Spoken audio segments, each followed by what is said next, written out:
Radio Clamart. Alors, on t'écoute pour la maison de campagne, c'est ça? La maison de campagne. La maison de campagne. Oui. D'accord. Qui le connaissent? Chantez avec moi. Hein. Allez, prenez vos textes. Vous avez les paroles et tout ça, c'est génial. J'ai un petit bout de maison à la campagne. C'est parti? Allez. C'est parti. 1, 2, 3. J'ai un petit bout de maison à la campagne, dans une jolie région, pas loin de Paname. Il y a un petit jardinet, un puits de cheminée. Toute la famille est très excitée. C'est le jour du départ, bien attaché. Attention, je démarre, faut vous calmer. Pas plus loin qu'au Châtelet, les enfants déchaînés. Y en a un qui a déjà envie de pisser. Nous voilà arrivés, faut tout ouvrir. Il doit faire 3 degrés, quel plaisir. On va s'agglutiner, tous autour de la cheminée. Vous serez chauffés au supermarché. La pelouse a poussé les mauvaises herbes. Une tuile s'est détachée, ça m'exaspère. J'ai fait que bricoler, j'ai pas pu me reposer. De plus y a le chat qui s'est tiré. Minou, minou, minou.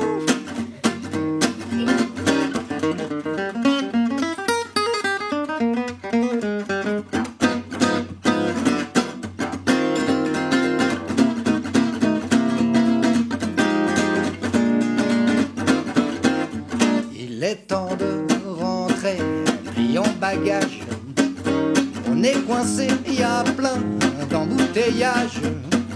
Je crois que c'est décidé, j'y mettrai plus les pieds. On a mis 4 heures pour arriver. J'ai un petit bout de maison à la campagne, dans une jolie région, pas loin de Paname. Si quelqu'un veut me l'acheter, qu'il vienne se présenter, car j'en suis complètement dégoûté. Oh oui, croyez-moi, j'en suis bien vacciné. C'était pour moi la dernière année.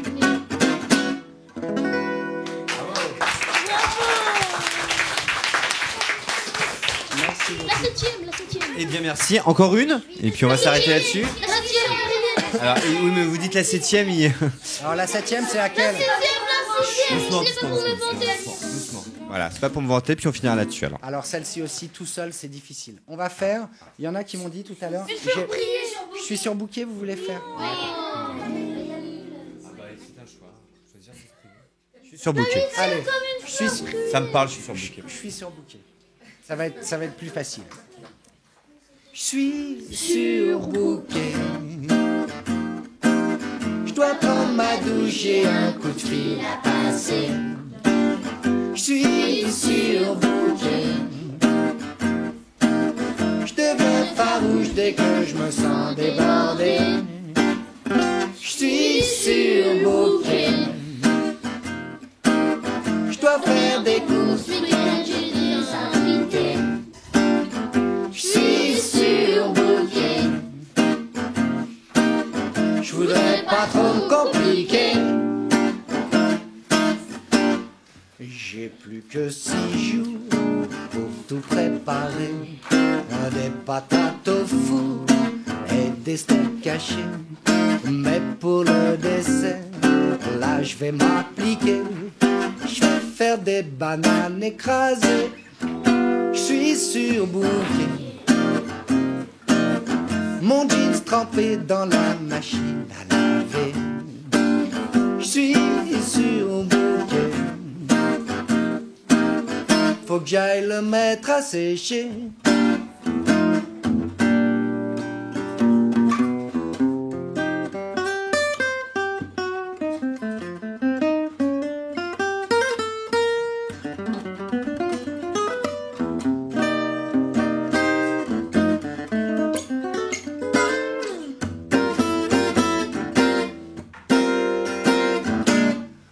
Je ne serai pas toujours si jeune et si frais, rempli de bravoure et d'adversité. Faut faire attention à garder la santé. J'ai beaucoup trop d'activités. Je suis sur bouquet. Faudrait que je me calme allongé devant la télé. Je suis sur bouquet. Je devrais m'économiser. Bravo. Merci beaucoup. Merci beaucoup, Luc. Alors, il y a un dernier sujet, tu vas rester avec nous juste sur le dernier sujet à ce moment-là, sur le jazz, justement, qui est proposé par Livio et Divine. Donc, comme ça, tu pourras compléter, certainement. Et puis, ensuite, on va se quitter. Mais merci d'être venu, c'était très sympa. Eh bien, merci à vous tous. Alors, pendant que ça s'installe, Livio, c'est toi, Livio, avec ta belle chemise. Et Divine. Ah oui, elle est belle. Divine qui est divine aussi. Bonjour Divine. Alors on parle bien devant le micro. Montez votre micro, voilà. Et vous nous avez préparé un sujet sur le jazz, justement. On vous écoute. Qui commence ? Moi. Divine. Bonjour Stéphane et Luc. Bonjour, Nous allons Divine. vous parler de l'histoire du jazz. Sais-tu qu'il y a plusieurs styles de jazz, Divine? Oui, il y a tout d'abord le blues. Et c'est quoi? Le blues représente une plainte à cri de révolte chantée par des esclaves noirs. Oui, et ensuite il y a eu le style Nouvelle-Orléans. Savais-tu que la ville à Nouvelle-Orléans a été découverte par un Français? Ah bon? Et c'est quoi le jazz New Orleans? C'est un mélange de blues, de gospel et de ragtime. Et quel instrument y a-t-il dans ce jazz? Des trompettes, des trombones, des clarinettes, des tubas et des grosses caisses. Connais-tu un musicien célèbre jouant ce style? Ben oui, le célèbre Louis Armstrong. Et quel autre style connais-tu? Le swing qui a sali la danse, c'est le temps des big bands. Une place importante est laissée à l'improvisation. J'apprends des choses, je ne le savais Aussi. pas. Ensuite est arrivé le bebop. Ah oui, et c'est Charlie Parker qui est un célèbre musicien de bebop. Et oui, Puis tu as le cool jazz. c'est le style de Miles Davis. Oui, le célèbre trompettiste. Merci. Ah, c'est un résumé formidable, un peu court peu évidemment, court, bien parce sûr. que l'histoire du jazz est très grande, très vaste, même si elle n'a à peine plus d'un siècle, mais il s'est passé énormément de choses pendant cette période. Mais c'est tout à fait ça, c'est-à-dire qu'en fait le blues, il a eu plein d'époques. Ça a commencé effectivement avec le blues, ensuite le ragtime. Ils ont bien décrit la chronologie, en fait, le ragtime, le New Orleans, le bebop, avant le New Orleans, pardon, le swing, le bebop, le cool jazz, le hard bop, le Mais free jazz. le jazz aujourd'hui, de toute façon, influence beaucoup de musique encore aujourd'hui, Absolument. notamment le rap d'ailleurs, et pas que. Absolument, dans le rap, il y a beaucoup de samples qui proviennent du jazz, ou du jazz rock, ou du funk, mais le funk n'est qu'un dérivé du jazz. Voilà. Bon.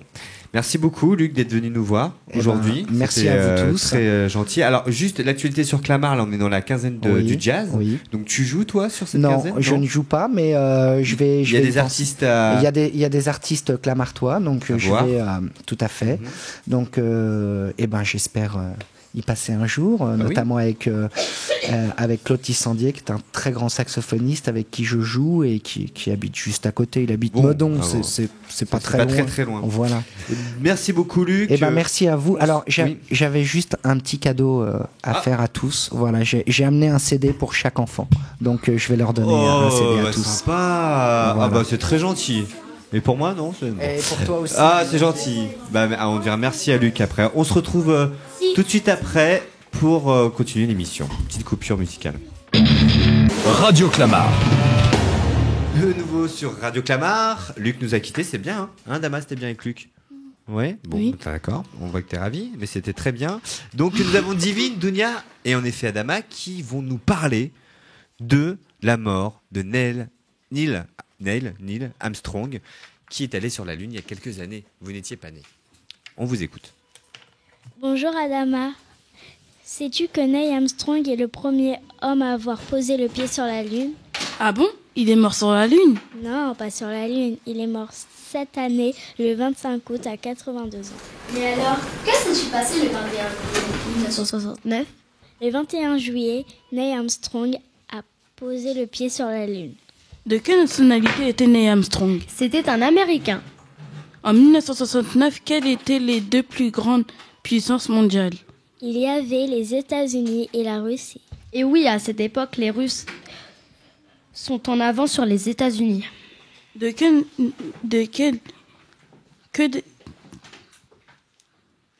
Que décident alors de faire les États-Unis? Ils vont taper fort en envoyant un homme sur la Lune. Comment s'appelle-t-elle leur navette? Elle s'appelle Apollo 11. Qui était à son bord? Il y avait bien sûr le commandant de la mission Buzz Aldrin, le pilote Michael Collins. Eh bien, dis-moi, combien de temps sont-ils restés sur la Lune? Tu te rends compte, ils sont restés 2h30 sur la Lune exactement. Tu ne le savais pas? Eh non. Quelle est la phrase devenue célèbre prononcée par Neil Armstrong? Il a dit c'est un petit pas pour l'homme, un bond de géant pour l'humanité. Et qu'ont-ils fait pendant tout ce temps? Ils ont ramassé des cailloux. Ils ont ramassé des roches, pris des photos, ils ont sauté, ont fait des pas de danse. Ah bah, bougez pas. Vous avez vu les images? Oui. Oui, vous avez déjà vu les images quand ils sont sur la Lune? Non. Non. Vous avez jamais vu les images de Neil Armstrong sur la Lune? Non. Il faut regarder les images. Vous allez sur Internet avec vos parents, avec votre maîtresse, et on Non, voit. si, j'ai vu. Et on voit. Et ce qui est incroyable, c'est qu'on voit de la Lune, on voit la Terre au loin, le lever de Terre. Au lieu de voir le lever de Lune, on voit le lever de Terre. Et vous avez vu ce qui s'est passé il y a quelques jours là? Il y a quelqu'un qui a sauté de l'espace là. Vous avez vu ça? Enfin, Il a traversé Il n'est pas vraiment dans l'espace, mais presque. Et il a passé le mur du son. Il allait tellement vite. Bah voilà. Et c'était la première fois. Non, il n'est pas mort. Il a ouvert son parachute. Il va bien. Mais voilà. Et c'est la première fois qu'on fait ça. Il était à plus de 36 000 km/h, je crois. C'est ça, hein, le mur du son? Non, c'est peut-être un peu beaucoup. Mais pardon. Hop, on va couper. Il a été très très vite en tout cas. Et il a passé le mur du son. Bien. Nous allons accueillir tout de suite Sophia et Rama qui vont nous parler des manifestations dans les pays musulmans. Donc, Sophia, qui est à ma droite, et Rama à ma gauche. C'est ça? Je vous écoute. On vous écoute. Devant le micro. Bonjour Rama, est-ce que tu sais pourquoi il y a eu des manifestations? De quelle manifestation parles-tu? Celles qui ont lieu dans des pays musulmans comme le Pakistan, la Libye ou encore l'Égypte, encore la Tunisie. C'est à cause du film anti-islam. Quel film anti-islam parles-tu? Le film qui se moque du prophète Mohammed important chez les musulmans. Ça s'est passé où? Aux États-Unis. Ah bon, je ne le savais pas. Et qu'en pense Barack Obama, le président? Il n'est pas d'accord avec eux, ceux qui ont fait le film. Et comment s'appelle ce film? Il s'appelle Innocence des musulmans. Et qui l'a réalisé? C'est une équipe qui n'a rien à voir avec le cinéma. Ils ont passé des extraits sur Internet. Comment les gouvernements de ces pays réagissent-ils? Les gouvernements ont demandé l'apaisement de l'affaire, de ne pas faire attention à ce mauvais film. Merci. C'était donc Sophia et Rama. Nous allons accueillir maintenant Calice et Sakina qui vont nous parler de la pauvreté en France. Elles s'installent autour de la table rapidement. Elles sont là et on va les écouter. Calice et Sakina. Bonjour, ça va? On s'installe. Je vous écoute. On vous écoute. Bonjour Sakina. Que penses-tu de la pauvreté? Bonjour Calice. Je pense que la pauvreté, ce n'est pas juste pour les enfants et leurs parents. Sur 65 millions d'habitants en France, combien de personnes seraient pauvres? Il y a 8,5 millions de personnes qui seraient pauvres d'après l'INSS. Parmi ces personnes, combien y a-t-il d'enfants ou d'adolescents pauvres? Parmi eux, il y en a 1,5 million. Mais c'est quoi une personne pauvre, Sakina? Une personne pauvre, c'est une personne qui n'a pas assez d'argent pour vivre. C'est quoi le seuil de la pauvreté en France? Eh bien, le seuil de la pauvreté est à 954 €. Si on a moins de 954 € par mois, on est pauvre. Un enfant pauvre ne gagne pas d'argent, alors c'est quoi un enfant pauvre? Un enfant pauvre, quand ses parents n'ont pas suffisamment d'argent pour couvrir ses besoins. Pourquoi y a-t-il plus de parents pauvres aujourd'hui? Car ces dernières années, avec la crise économique, beaucoup de personnes sont au chômage et n'ont donc pas de travail.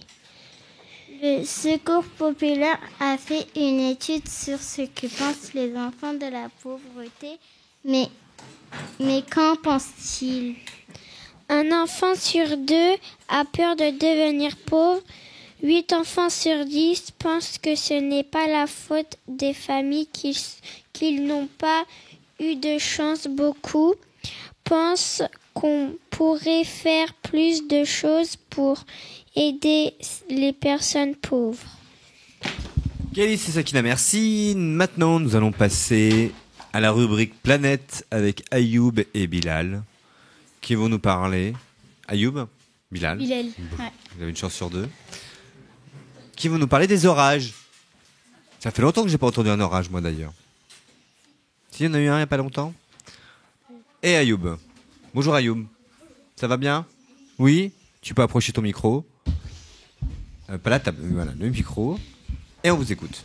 Ayoub, cet été, que s'est-il passé Ayoub, cet été, que s'est-il passé à l'île de Léron dans les Pyrénées? 7 personnes dont 2 enfants ont été touchés par la foudre et ils ont été sérieusement blessés, mais ils sont toujours en vie. Et combien reçoit-elle la France de coups de foudre par an? Elle en reçoit 1 million. Comment peut-on savoir s'il va y avoir un orage? Les nuages sont noirs. Quand les orages sont prêts à arriver, tu peux aussi voir des éclairs dans le ciel. Et la météo nous prévient aussi de l'arrivée des orages. Que se passe-t-il si la foudre te tombe dessus? Ouh là là, un courant électrique nous traverse le corps et nous brûle plus ou moins fort. Que doit-on faire pour limiter les risques en cas d'orage?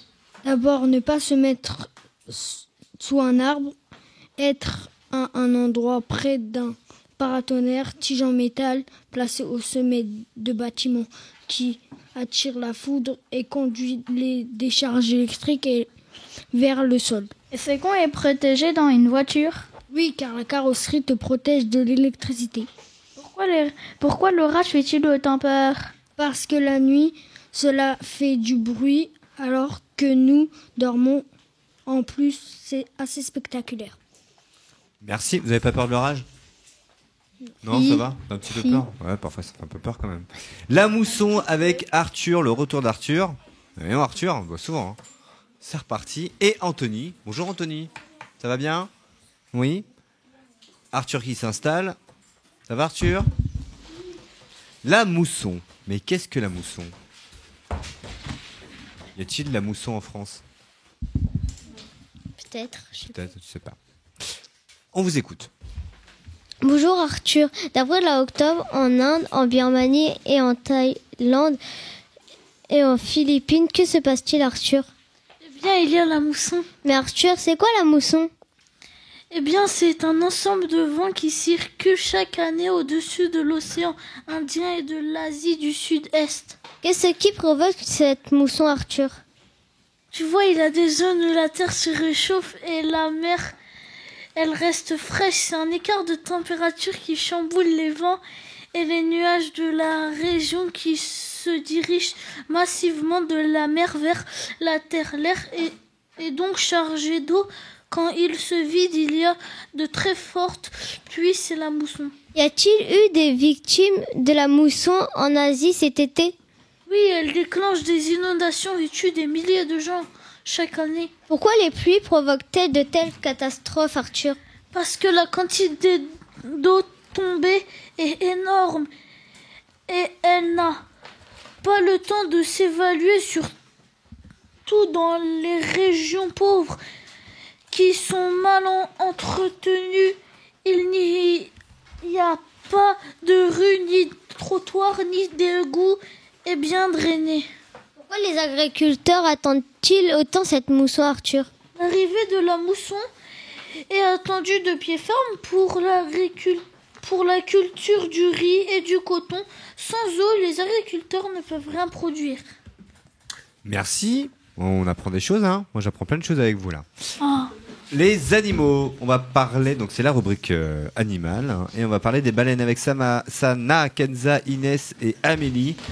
Les baleines. Les baleines qui vivent dans l'eau. On s'assoit autour de la table.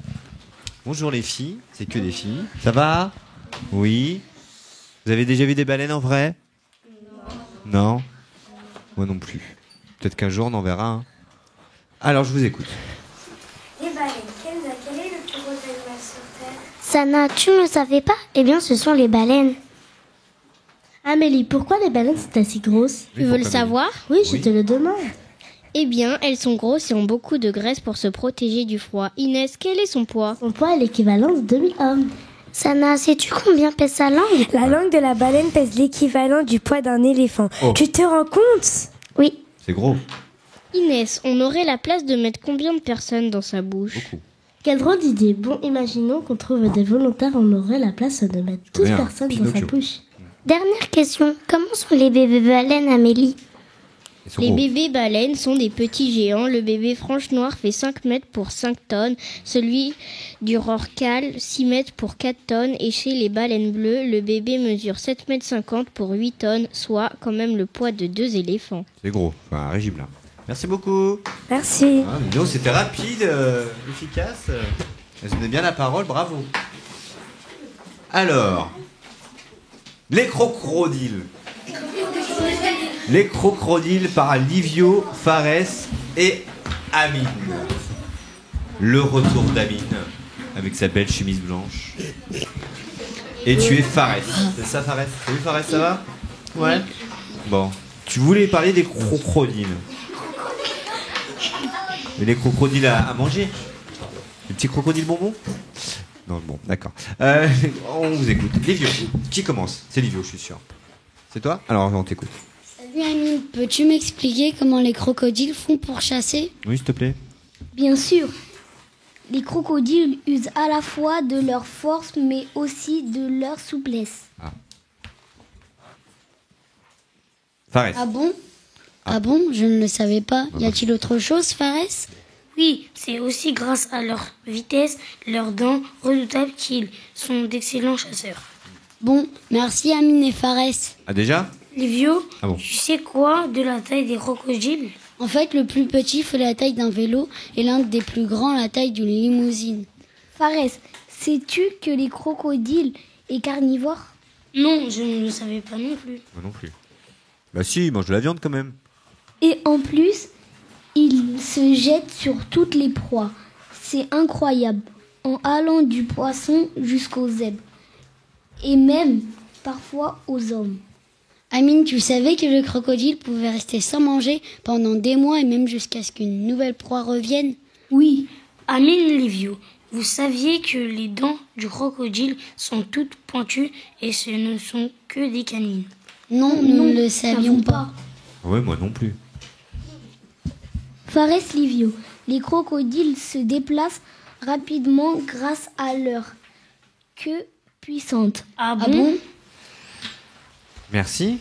Vous avez déjà vu des crocodiles? Non. Non. Jamais. Si, dans les eaux. Crocodiles. Dans les eaux, bah oui, dans les eaux. On va parler avec Djibril et Ryan d'un animal un peu méconnu, qui est le narval. Le narval, et non pas la bataille narval, mais le narval. Voilà, personne n'a compris ma blague, mais elle est très très bien quand même. Ah, Ryan. Qui est Ryan? C'est toi, c'est le Ryan. Ça va? Bien? Bon. Et Djibril. Ça va, Djibril? Oui. Ouais? Bon. Vous avez un point commun tous les deux. Vous savez c'est quoi? Allez, on réfléchit. Vous avez un point commun. Vous avez tous les deux un t-shirt et un pull rayés. Bon, alors, le narval. Le narval, on vous écoute. Qu'est-ce que le narval? Djibril, c'est quoi un narval? Le narval est un cétacé. Et c'est quoi un cétacé? C'est un mammifère marin comme le dauphin ou la baleine. Et combien de temps vit-il? Il vit entre 30 ans et 50 ans. Et que mange-t-il? Du poisson, des crevettes et des poulpes. Est-ce que l'homme le chasse? Oui, il le chasse. Pourquoi? Pour son huile, sa viande, l'ivoire de sa corne et sa peau qui contient des vitamines. Et les animaux, ils le chassent aussi? Oui, il est chassé par par l'orque, l'ours polaire et parfois les morses. Comment on appelle sa corne? Elle s'appelle Défense. Et c'est quoi cette corne? C'est une de ses deux canines. Qu'est-ce qu'elle a de particulier? Elle pousse en spirale. La femelle et le mâle ont tous les deux une corne? Non, c'est seulement le mâle qui en a une. Sa corne est-elle solide? Non, elle est fragile. Elle ne sert pas à casser la glace. Connais-tu la légende sur la cornette des narvals? Bien sûr, celui qui la possédait pouvait lutter contre tous les poissons du monde. Ah, bouge pas, Djibril. Tu as appris tout ça par cœur? Tu es le seul à avoir appris ça par cœur? Bravo. Bah, dis donc, c'est bien, hein. Mais vraiment par cœur, comme une poésie. Merci. On dirait à ta maîtresse de te mettre un 10 sur 10 là. Merci Djibril. Merci Ryan. C'était bien Ryan aussi. Les abysses avec Renan, Lucas et Walid. Tout le monde est presque passé là. Les abysses. Renan, Lucas, qu'est-ce que les abysses?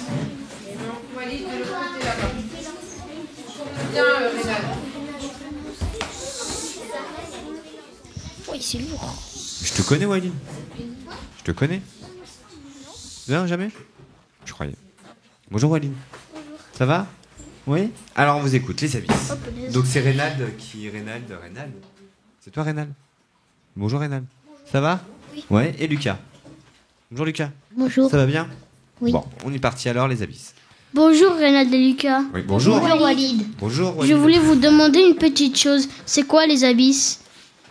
Eh bien, les abysses, c'est le fond de l'océan qui se trouve à 2000 mètres de profondeur. Devant ton micro. Et quel animal on peut trouver dans les abysses? Très bonne question. On peut y trouver des méduses, les cousins des baudroies, des crabes, des calmars, des poissons ocres, des poissons vipères, des concombres des mers, les poissons pêcheurs, les raies et tous les requins, sauf le requin récif, parce qu'on le trouve toujours près des récifs. Mais Reynald, pourquoi ces animaux cousins de ceux qu'on connaît n'ont-ils pas la même couleur? Mon cher Walid, à cause de la profondeur de l'eau, les animaux sont dépigmentés et ne reçoivent pas la lumière du soleil. Mais Lucas, comment les scientifiques ont-ils réussi à capturer ces animaux pour les mettre dans un aquarium à Brest, en Bretagne, alors qu'ils vivent dans les profondeurs de l'océan? Les chercheurs ont utilisé un robot pêcheur qui les a aspirés. Merci beaucoup. Renan, Lucas et Walid. Les félins avec Maël, Cristal et Nora. Et Maël. Et Cristal qui s'installe. Alors, qui est Maël? Maël, qui est en face de moi. Cristal, là. À ma droite, c'est le Cristal et Nora. Nora est à ma gauche. Bien, les félins. On vous écoute. Maëlle, d'où vient le mot félin? Eh bien, Cristal, félin vient du latin felis. Que signifie le mot félis? Tu ne le savais pas? Il signifie chat. Mais Nora, pourquoi les félins ont-ils des taches? Ils ont des taches pour mieux se cacher. Cristal, peux-tu me donner des exemples de félins? Mais bien sûr, il y a le tigre, le jaguar, le léopard, le chat à tête plate, le serval, l'ocelot, le lynx et bien d'autres encore. Nora, que sais-tu sur les félins? Je sais qu'ils sont carnivores et pas toujours très commodes. Mais y a-t-il un rapport entre le pelage du félin et l'endroit où il vit? Oui, je pense bien qu'il y a un rapport entre son pelage et l'endroit où il vit. Cristal, sais-tu comment est le pelage du jaguar et pourquoi? En fait, son pelage est complexe et irrégulier car il vit dans des endroits sombres. Comment est celui du puma et pourquoi? Son pelage est unique car il vit dans des endroits clairs. Nora, y a-t-il des félins qui font exception à la règle? Oui, comme le guépard, le chat à tête plate, mais c'est le tigre qui intrigue tout particulièrement les chercheurs. La nature nous décèle encore bien d'autres... Elle a fini mais hors micro. Nora? Cristal? Non, c'est Nora. C'est ça. Merci Nora. Quand tu finis ta phrase, faut finir devant le micro. Bon, merci beaucoup à vous trois. Et ben voilà, c'est la fin pratiquement de cette émission. Il n'y a rien d'autre. Cette année, il n'y a pas de blague, il n'y a pas de météo, il n'y a pas de tout ça cette année. Bien. Alors, Je vais prendre Reynald. Il est où? Non, pardon, pas Reynald. Non, je confonds. Ils veulent tous venir. On coupera ça, Greg. Qui avait appris par cœur là? Il est où? C'est toi, viens. T'as le droit à un bonus. Non, c'est une fille. On va prendre une fille. Inès alors. Les deux qui ont appris par cœur. Alors, tu pars devant le micro. Rappelle-moi ton prénom déjà, c'est Djibril. Ça va, Djibril? Oui. Alors, petit commentaire, comment t'as trouvé cette émission? Bien. Bien, ça t'a plu? Oui. Ouais, qu'est-ce que t'as préféré? Mon sujet. Ton sujet? T'as raison, c'était très bien. Ton prénom déjà, je sais plus. Inès, ta première émission, comment t'as trouvé? Bien. Bien. Tu vas revenir? Non. Non, tu vas pas revenir faire l'émission? D'accord. Alors, en tout cas, c'était très bien en tout cas. C'est là. On se reverra, voilà, avec tout le monde. Alors, on va faire un petit pari tous ensemble, d'accord? Oui. Petit pari. C'est que tout le monde apprend son sujet par cœur pour la prochaine fois. Parce que quand on sait par cœur, c'est parfait, comme tu as pu le faire, et c'est beaucoup plus fluide, etc. C'est facile. D'accord? On se fait ce pari-là. La prochaine fois, vous savez tous vos sujets par cœur? Allez, c'est comme un poème. C'est comme une poésie. Oui, d'accord. Merci. Voilà, c'était la première d'Enfants Radio Clamart. On se retrouve dans quelques jours. Ciao. Restez assis. Radio Clamart.